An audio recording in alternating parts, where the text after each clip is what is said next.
Hi, this is Mystique Malatsiko and welcome sa aking channel. For today's video, tuturuan ko kayo kung paano ba mamonetize yung mga reels na ina-upload natin sa Facebook page at kung ano kaya ang dapat nyong gawin para hindi kayo ma-restrict sa Facebook, hindi kayo makopyright sa mga reels na ina-upload ninyo using the licensed music na nandoon sa Facebook library. At ano-ano ba yung mga dapat nyong gawin para ma-monetize agad kayo sa Facebook Reels nyo. I started to upload videos and Reels last 2022 at nag-create ako ng Facebook page ko 2022 din. Kasi noon, I dream or sinabi ko sa sarili ko, paano kaya kung magkaroon ako ng part-time na yung ginagawa? Like, galing sa trabaho or during Saturday and Sunday, makapag-upload ako ng mga videos.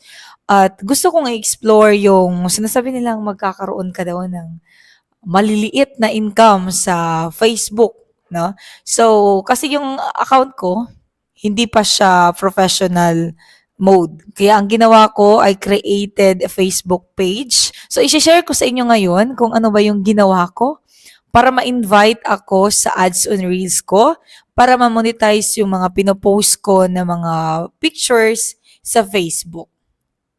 So, ito yung mga restrictions na dapat hindi nyo gawin kung kayo ay nagsisimula pa lang sa inyong Reels. So, kung hindi pa eligible yung mga Facebook ninyo ngayon, kung hindi pa siya professional mode, kasi meron akong mga kakilala na pwede na nilang i-switch to professional mode yung personal account nila. And much better kung ganun. Eh, sa akin kasi hindi ako makapag-switch to professional mode. Kaya ang ginawa ko, gumawa na ako ng Facebook page mismo. At ito yung pangalan ng Facebook page ko. First na ginawa ko ay, hindi ko kasi alam noon na bawal palang gumamit ng mga music sa Reels. Yung ginawa ko, upload ako ng upload, like naka-upload na ako ng 20 videos. At doon ko nalaman na puro pala yun copyright lahat. Like, ba't ganon? Grabe yung effort ko. Nag-effort akong mag-videos. Nag-effort akong gumawa ng videos. Nag-effort akong gumawa ng Reels tapos hindi pala pwede i-monetize at hindi siya pwedeng isali dun sa mga videos na nasimulan ko nang gawin. So, yung first thing na ginawa ko noon para ma-invite ako ni Ads on Reels, nag-upload ako ng 50 videos, consistent yun. At dahil busy ako, at least sa 1 week nag-upload ako ng 3 videos, Reels yun. At yes, I uploaded 60 videos in 1 year. Not 1 year, but in 3 months, yun yung goal ko kasi, nakapag-upload ako ng 60 videos. At doon ko nalaman na meron pala ako mga copyright music na include or ginamit ko sa background music ko. Kaya wala akong choice kundi i-delete lang lahat ng yon. So, I deleted 20 videos, kaya yung natira na lang is kaunti. And, nag-start na naman ako, gumawa naman ako kasi kung alam ko lang na bawal ka palang gumamit ng mga music, background music na from YouTube, from Facebook, tapos hindi ka pa yun ang eligible, hindi ka pa invited para gumamit ng licensed music, talagang magkakaproblema ka at nasubukan ko na ring ma-restrict sa Facebook ko. So, yung ginawa ko, dinilit ko lahat ng mga merong background music na, na-mute ni Meta sa akin or na-mute ni Facebook sa akin kasi ginawa ko yun eh. So, ang ginawa ko, naglinis ako, kahit masakit sa kaloob-looban ko, dinilit ko talaga yung mga videos na merong copyright music kasi ma-detect man ni Meta yun eh.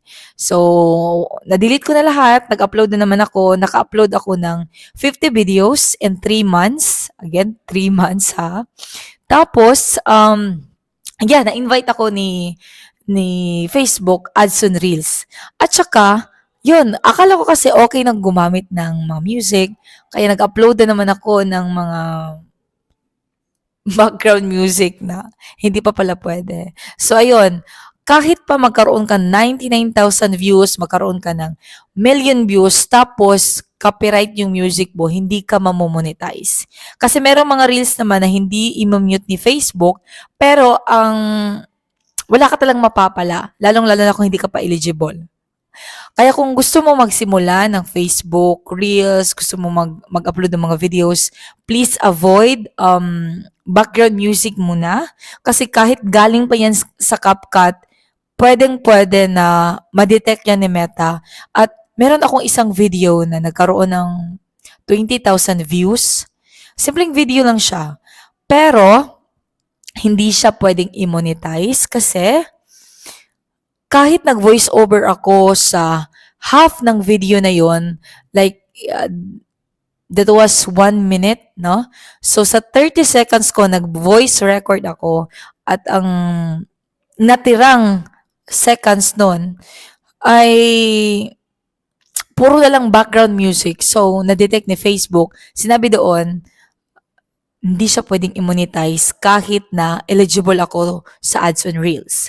And ang ginawa ko is, I have to delete the reel kahit mataas yung views. So, dinelete ko naman. Tapos yun, kahit sa live ko, ganon. So, kailangan iwasan mo muna yan kung ikaw ay nagsisimula pa lamang sa iyong Facebook Reels, kung gusto mong ma-invite at kahit invited ka na sa iyong Facebook ads or yung ads on Reels, kailangan mo iwasan at i-follow yung mga palisiya na ni Meta kasi pwede mong ma-experience yung 1 month na restriction from Meta. And sayang sayang talaga. Meron ding mga pwedeng ibura si Meta sa'yo kung talagang hindi ka susunod sa kanya. And wag kayong mag-alala kasi kung nagsisimula pa lang kayo, talagang that's a challenge sa inyong lahat kasi naranasan ko rin naman yun. And wag kayong mag-alala kasi hintayin nyo na lang yung time na, kasi sa akin yung nangyari. Akala ko wala na talaga akong chance na yung gumamit ng music, licensed music. Hanggang sa dumating yung time na after 2 years after 2 years, pero yung iba din naman, hindi na aabot ng 2 years, like 6 months lang kung talagang malinis yung mga ina-upload mo na video or mga reels na ina-upload mo sa Facebook page mo, kung talagang malinis yan, tapos nagsisimula ka pa lang. Meron kasi akong kilala na 7,000 followers pa lang siya, pero na-invite na siya ni Meta na gumamit ng licensed music. Ito yung makikita nyo kung kayo ay invite na ni Meta. Kung ikaw ay invited na gumamit ng licensed music sa inyong reels, then you don't have to worry na makapiright ka pa. Kasi hindi ka na talaga makakapiright. Siguro may mga conditions si Meta na ibibigay sa'yo, like magkakaroon, for example, gagamit ka ng licensed music, magkakaroon ka pa rin ng earnings, pero ang mangyayari is a portion sa earnings mo, ilang percent, ay mapupunta doon sa may-ari ng music, ng licensed music na ginamit mo. Which is, para sa akin, is okay naman. Kesa naman ma-mute siya sa Facebook or kesa naman na ma-restrict or unmonetize ka. So, for me, okay na siya.